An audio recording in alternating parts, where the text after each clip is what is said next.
We are going to visit 8 state parks in 8 days. You ready?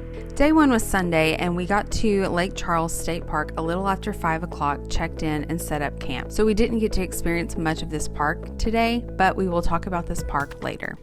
Now it's day 2, Monday. We left around 9 o'clock in the morning and drove to Davidsonville State Park. This was Arkansas's first platted town, first post office, and first courthouse. We went into the visitor center to see the museum and to learn about the history of this area, and then we walked around the trail that would have been the town square. So there are no buildings standing here, but you can see these skeleton frames that were built to represent where the building stood.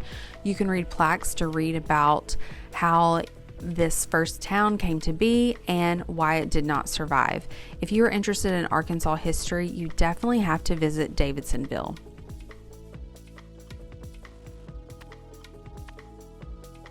From there, we drove into Pocahontas to see the downtown and the courthouse. It had been a while since we had come through the area, so we thought we're nearby, let's go check it out.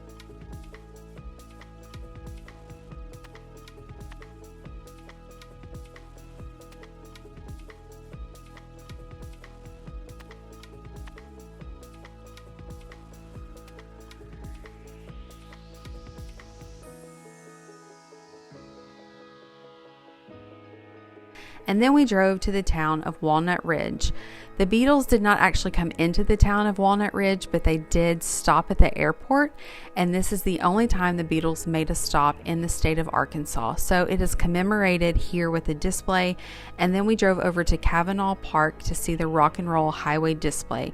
You'll see so many famous names that signify that they stopped here at the beginning of their careers, and they performed in this area and in towns nearby. This is how these huge names got their start in rock and roll music.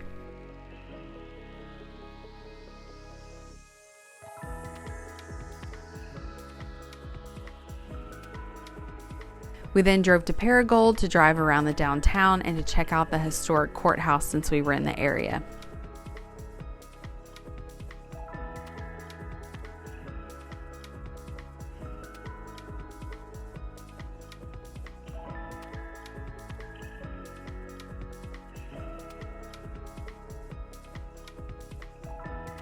The driving's not done. We headed over to the town of Manila to check off the Herman Davis State Park off of our list. There is not a park per se where you can walk trails. There's no visitor center, but there is a statue of Herman Davis. He was a World War I veteran, and we have a short video about him that you can check out to learn more. We drove back a different route than the way that we came up, and we stopped in Jonesboro. We shopped at the Truck Patch Market, which we really enjoy because if you have food allergies, intolerances, or special dietary needs, this is a great market to check out. And then we ate dinner at TJ's Burgers because they have gluten-free buns. We drove through downtown, and of course, we loved checking out, as you can tell, historic courthouses.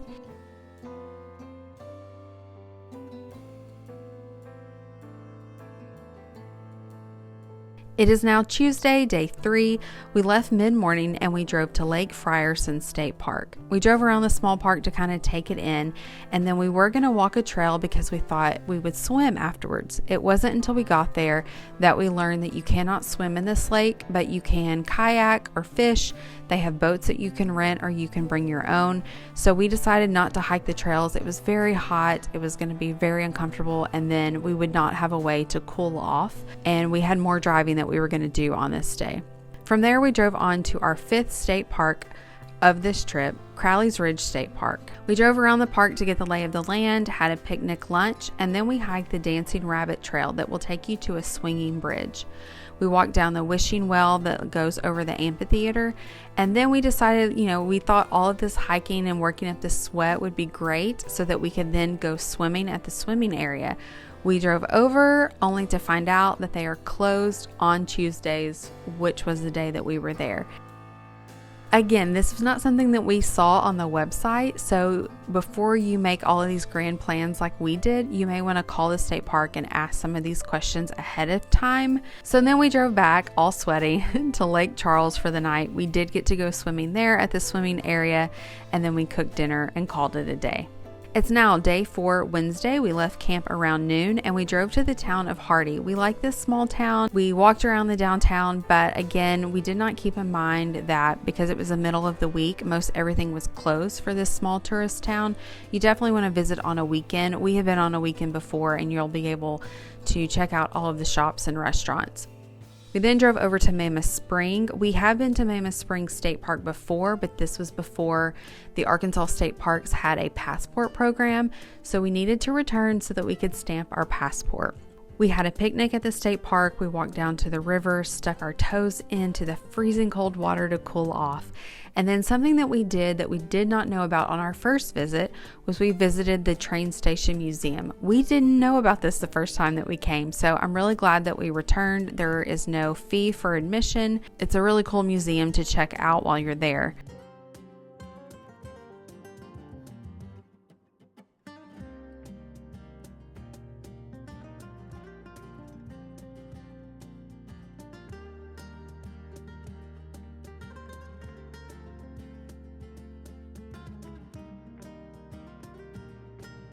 It's now day 5, so Colin and the girls fished at Lake Charles. After a late lunch, we did drive to the very close nearby Powhatan Historic State Park. There are 2 ways that we were told you can pronounce this. You can pronounce it Powhatan or Powhatan, and you can learn more about why it's pronounced different ways whenever you visit.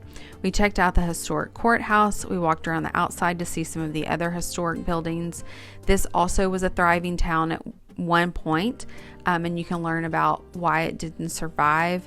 So much of this part of the state you will learn that was dependent on rivers and steamboats, and politics played a lot into it, and we'll talk more about that later at another town.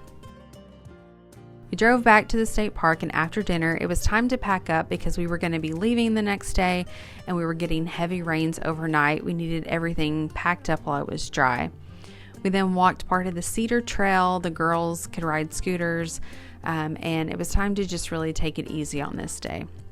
It's now day 6. It's time to pack up, leave Lake Charles, and head to Jacksonport State Park. We checked in, had a quick bite at the camper, and then we went to a park program about the White River Monster. At this park, the Black River meets the White River. We walked into the White River, which is cold and refreshing and really beautiful, and we tried to find as many river shells as we could collect.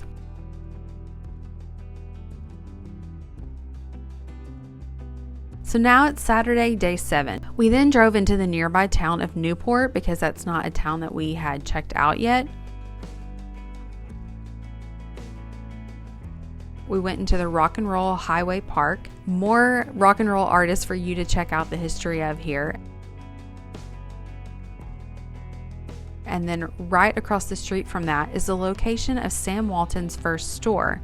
You may think that Sam Walton got his start in Bentonville, and technically the name Walmart would have started as a store in Bentonville, but Sam Walton's first store was actually in the town of Newport.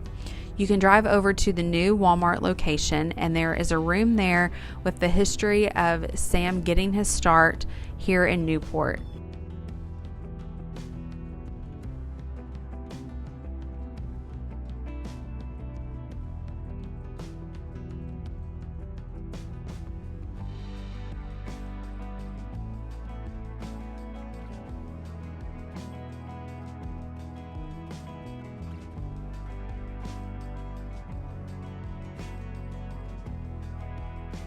It was then time to head back to Jacksonport. Colin took the girls to a program that the state park offered on river otters. I decided to take a nap, and then we tried fishing, but truly the mosquitoes were pretty rough on this trip at just about everywhere that we went. It is Arkansas in the south, in the Delta, in the summer. And so no matter what you try to do to repel the mosquitoes, it's pretty tough to avoid them. Just again, something to keep in mind if you're considering when you want to visit these parks. So also at Jacksonport, there is a new beautiful visitor center with exhibits all about this area and how Jacksonport as a town was once thriving and how it declined and how everything moved into the town of Newport. It's really interesting. You can learn more about riverboats and the history of this area and how people lived on the river.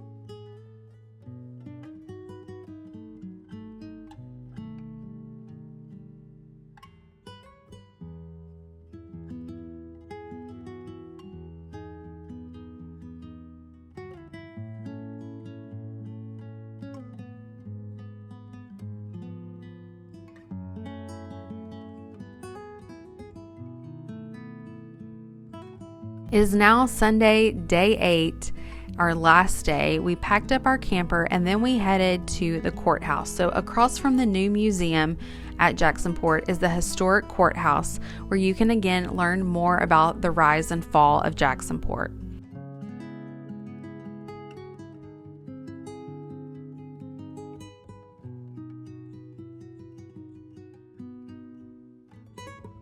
And then it was time to pack up and leave. So we spent 8 days discovering 8 state parks and multiple small towns, and we drove a total of 800 miles. We walked and hiked about 11.5 miles. Even though we drove 800 miles, I know there is so much that we did not check out and explore on this trip. So if you see that there's something in the town that we didn't experience and we didn't check out, definitely let us know in the comments so we know when we return back to these towns.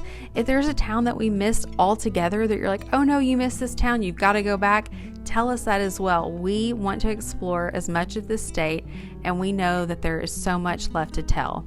Thanks for joining us on this adventure. We hope that we gave you some ideas and some plans of how you can also explore Northeast Arkansas, and we will see you on our next trip.